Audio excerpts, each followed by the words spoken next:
আজ থেকে প্রায় 1000 বছর আগে মিশরের বিখ্যাত একজন আল্লাহওয়ালা শায়েখ আবু আবদুল্লাহ জাজুলি রহমাতুল্লাহি আলাই একদিন সফরে বের হয়েছে। পথিমধ্যে নামাজ রক্ত হয়ে গেল।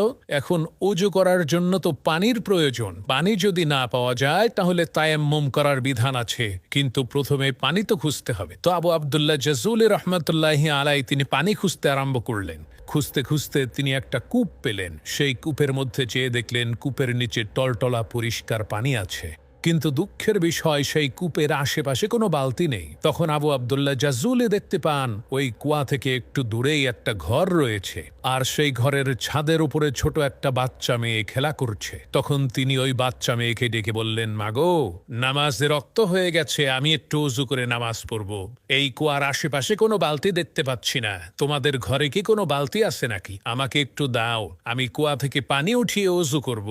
তখন সেই মেয়ে জিজ্ঞেস করল, মানে আনতা আইয়ুহাল মুসাফির, হে পথিক, আপনি কে, আপনার পরিচয় কি? তখন তিনি পরিচয় দিয়ে বললেন, আমি হচ্ছি আবু আবদুল্লাহ জাজুলি। মেয়েটি তখন বলল, হায় আফসোস, আপনি হচ্ছেন আরবের সবচাইতে নামকরা বিখ্যাত শায়েখ।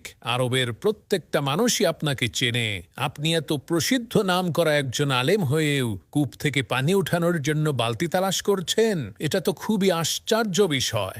মেয়েটির এই কথা শুনে আবু আবদুল্লাহ জাজুলি খুবই অবাক হয়ে মেয়েটিকে বললেন, মা, বালতি ছাড়া কূপ থেকে পানি উঠাবো কি করে, তুমি বলো তো দেখি। এই কথা শুনে মেয়েটি ওই কূপের মধ্যে থুতু মেরে দিল, আর সাথে সাথে আল্লাহ তাআলার কুদরতে ওই কূপের পানি উতলে উপরের দিকে উঠা শুরু করে দিল।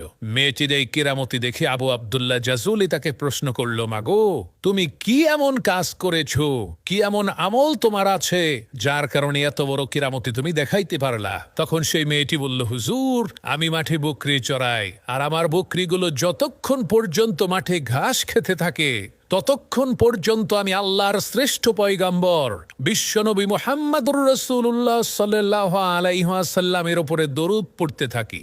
সুবহানাল্লাহ।